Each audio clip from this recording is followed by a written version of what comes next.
When I first started my Etsy shop, I literally had no idea what to expect. I didn't know anything about graphic design or creating digital products. But little did I know that hitting that publish button would lead to me making passive income every single month, which also allows me to travel abroad. So if you are interested in starting an Etsy shop in 2024 and you're a complete beginner, I got you. Let's go ahead and jump right into this video. So before we go ahead and jump right in, I just wanted to briefly introduce myself. My name is Melanie. I am an Etsy seller and I have been selling for a little over a year now. I have generated thousands of dollars in revenue just from one Etsy shop, and I started in a very small niche as well. And that just goes to show if you are able to find a profitable niche, you can make income from it. Because I saw the potential in starting an Etsy shop, I really wanted to share my experiences with you guys in hopes that if anybody wants to start an Etsy shop and maybe you're wondering like if this is even worth it, if it's even possible to make income from it, I'm here to tell you that it really is. You can make thousands of dollars per month and you can find a niche that isn't too oversaturated.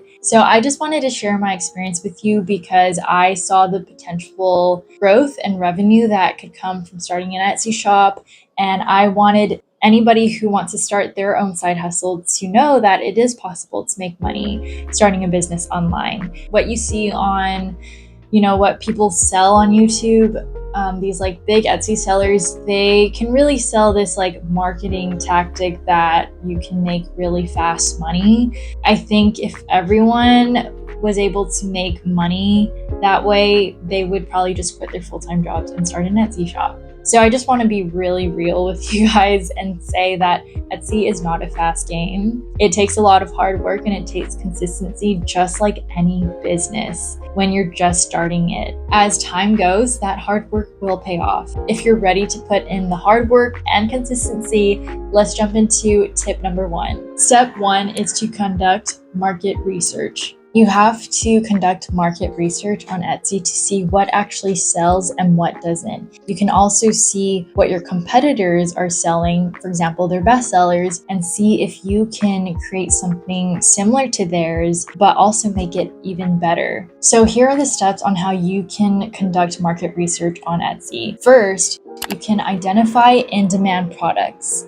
Second, you want to evaluate the potential success of these Etsy product ideas. Third, you want to identify major competitors selling these similar products. And the fourth one is to discover market gaps for improved customer service. So this is how I would do market research on Etsy. You're probably wondering, like, how do I even do the first step? How do I find in-demand products? I would actually recommend you to check out my previous video, which shows you how to discover low competition niches and high demand products on Etsy. So just a quick summary, you can actually look at Etsy's trend reports, and I'm gonna leave a link down below. Basically, they will give you ideas of what's trending or what will be trending in different categories, such as digital products, handicraft goods, or just like a lot of different categories. I can't really think of any at the top of my head right now, but these products will give you a head start on what niche you might want to go into or what product ideas you want to explore. And after that, you can start to type in these keywords or these product ideas into Etsy's search bar and see what results come out. So how I like to think of market research is that it is the foundation of Etsy success. You want to get the foundation clear before you even get started on like making your shop aesthetic or blah, blah, blah. You really want to get into a foundation and a better understanding of how to do market research on Etsy. So the first step is to do market research. And once you do market research, you want to choose a niche. Well, let's jump into what a niche is. It's a specialized area in a marketplace for a particular kind of product or service. In the case of Etsy, a niche could be minimalistic jewelry. Niches aren't too specific, like going back to minimalistic jewelry, it wouldn't be green heart-shaped necklace. that would actually be a product idea. But that product idea would be in the category or the niche of minimalistic jewelry. I do want to preface though that it's important to pick a niche that you're at least interested in. So, for example, I know that budget templates like Excel sheets are huge on Etsy. You can literally just put one template out, and if that template takes off, you can make tons of money just from one digital product. But do I know anything about numbers? And do I even want to learn how to make budget templates? I think that's a whole other, skill that you have to learn. And I know myself and I feel like I wouldn't put in the time to do that. But I think that's why it's so important to consider a niche that you actually might enjoy doing as well and that you're interested in. You don't have to love it, but you have to at least not be reluctant to create maybe a product every single day. And I'm specifically talking about digital products because I know for physical products, it might take longer to create these products, but for digital products, I think from the start, you want to create as much as you can in terms of listings. And if you feel like you can't do that because the niche that you chose is just you find it like not enjoyable to create these products, then I would recommend choosing a different one that is also profitable. So step number 3 is to understand who your audience is. I feel like a lot of Etsy beginners miss this step because it seems very tedious and they don't really know where to start. Here are some factors that you want to consider when finding your target audience. First, you want to consider their age, their education, their occupation, and their hobbies. And this can actually help you to determine what kind of products to create. For example, if you choose to be in the health and wellness area, for example, for your Etsy niche, it's pretty clear. Actually, it's very obvious that your potential customer is into health and wellness, right? But you also want to consider what are they looking for? Are they looking for weight loss, strength training, ways to improve their flexibility or improve their sleep hygiene? I don't know, I'm just thinking randomly. There are so many different areas to go about this,